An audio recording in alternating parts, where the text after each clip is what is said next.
Ici, en Laponie, on raconte aux enfants qu'à la naissance, un renne a 5 minutes pour se dresser sur ses pattes, encore 5 pour apprendre à marcher, et 5 autres pour savoir courir et nager. Encore 5 pour apprendre à marcher, et 5 autres pour savoir courir et nager.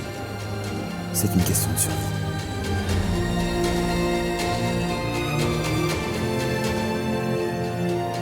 C'est Guillaume, le réalisateur, en fait, qui est venu avec ses enfants voir un concert enfantillage, qui cherchait quelqu'un pour faire tout le récit de l'histoire. Voici l'histoire d'Ailo. Comment il est né, comment il a grandi et comment on l'a aimé. Donc c'était vraiment plus d'interprétation. Et puis une chanson pour la fin du film. Ailo, Ailo, Ailo. Le monde est étrange. Le monde est étrange. Le fait d'enregistrer une voix off, c'est quelque chose que j'avais jamais fait. Donc ça m'a d'autant plus excité, en fait, de faire ce projet-là. Mais au début, j'ai fait « Oula, c'est chaud, quoi ». On est dans la salle de Cinoche, on entend sa voix avec les images énormes et tout. C'est maintenant, donc je refais. 3 jours sont passés depuis l'arrivée d'Ailo dans sa famille. C'est aujourd'hui l'heure du grand départ, en quête de nouvelles terres. Ça marche ? Ouais. Ce qui est intéressant dans cette voix off, c'est que je vais pas simplement décrire ce qui se passe, je vais incarner un personnage, en fait. T'es la mère et le petit qui se colle à toi. Ok. Tu veux pas lui gueuler dessus, quoi. Ah, tu me susurres à l'oreille, quoi.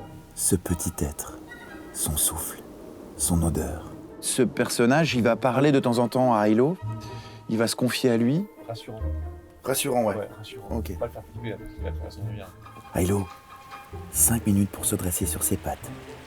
Encore 5 pour apprendre à marcher. Et 5 autres pour savoir courir et nager. Il va parler aux spectateurs qui regardent le film. Si vous étiez en train de vous dire qu'il y a plus dangereux que de marcher dans la neige fondue, vous aviez raison. Il y a traversé une rivière glaciale et tumultueuse. Bonne journée. Puis il va aussi se poser des questions sur cette nature, sur le paysage, sur des ambiances et des atmosphères. C'est ça la vie d'un renne ? Traverser des torrents, grimper sans relâche d'un pic à l'autre, avec la neige comme seul horizon. C'est intéressant parce que j'ai l'impression de faire plusieurs personnages, quoi. Cette forêt regorge de prédateurs impitoyables. Mais il en existe de moins inquiétants. Essaye de faire plus ironique, genre. Forêt regorge de prédateurs impitoyables. Cette forêt regorge de prédateurs impitoyables. Mais il en existe de moins inquiétants. On varie le rythme, on varie la musicalité, on varie l'intonation. C'est de la chanson aussi, finalement, quoi. Tout est nouveau autour de moi.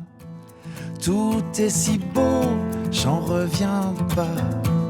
Sur la chanson, j'étais plus libre. J'ai pris tout cet univers que j'ai mis dans ce que j'ai l'habitude de faire, dans ma petite cuisine à moi, quoi. J'entends le souffle de l'hiver.